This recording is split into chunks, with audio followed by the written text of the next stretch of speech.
house tour sa aming bagong apartment. Tara!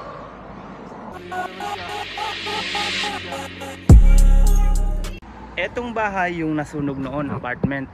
Nasunog noon nang bago pa lang ako dito sa Japan. Dalawa to eh. Hindi ko akalain na dito na ako titira. Apartment tour tayo. Tara! Yan yung buong apartment na tinitirhan ko, up and down. Pagkagaling mo sa labas, ito yung main door. Tapos dito banda, sa kaliwa niya, pagpasok mo sa kaliwa, nandito na yung mga lagayan ng sapatos. Hindi na siya nakakalat dito sa sahig. Tapos nung pinto na galing sa labas, pintuan na naman. Daming pinto ng bahay sa Japan eh. Nandito yung aming sofa. Dito na rin kami kumakain. Kasi katabi lang naman niya yung aming lababo, tsaka yung lutuan. Tapos dito banda, sa may bintana, bukid na yan dyan. Pag binuksan mo yung bintana, kasi may screen naman yan, pasok na yung malamig na hangin. Dito na rin kami tumatambay nung kasama ko. After namin umuwi, galing sa trabaho. Tapos nanonood kami dyan sa TV. Kinukunik lang namin dyan sa TV yung cellphone namin para sa kung anong gusto namin panuorin. Pagkatapos dito sa sala, meron ditong pintuan para sa washing room. Dito kami naglalaba. Yan yung washing. Tapos dito na rin sa kanan niya, yung shower namin. Meron siyang hot and cold, tapos bathtub. Oh, kasyang-kasya ka dyan. Kailangan niyang kapag winter. Meron pa siyang salamin. Pagkatapos yung isang pintuan kanina, paglabas dito na rin yung pintuan ng CR. Dito yung CR namin. Meron siyang bintana. May switch ng ilaw. Wala na kaming lagayan ng tissue. Dito na lang namin siya nilalagay. Unlike doon sa dati namin tinitirahan, meron pa siyang sa taas, patungan. Doon pala sa dati kong tinirahan, maliit lang siya kasi ako lang doon. As in, pang isang tao lang yung bahay na yun.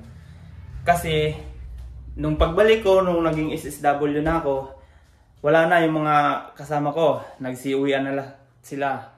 Yung umayaw na, nag-quit. Tapos dito, papunta sa taas, yung hagdan na to, papunta dito sa kwarto namin. Ito yung kwarto nung kasama ko, yung kuhay ko.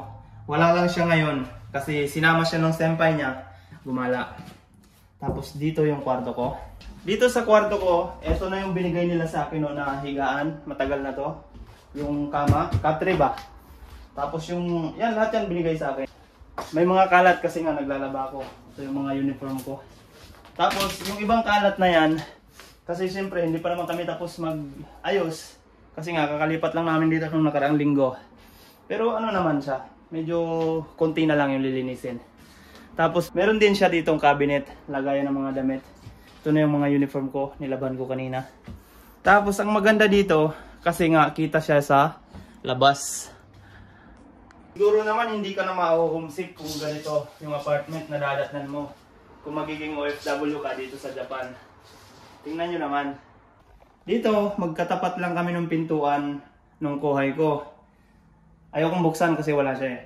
Kapares lang kasi laki lang nung na to, nung kwarto ko yung kwarto niya.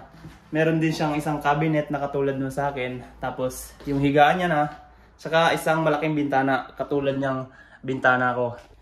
Kaya hindi rin siya ma-homesick. Nga lang, ang nakikita niya doon sa likod is mga kahoy.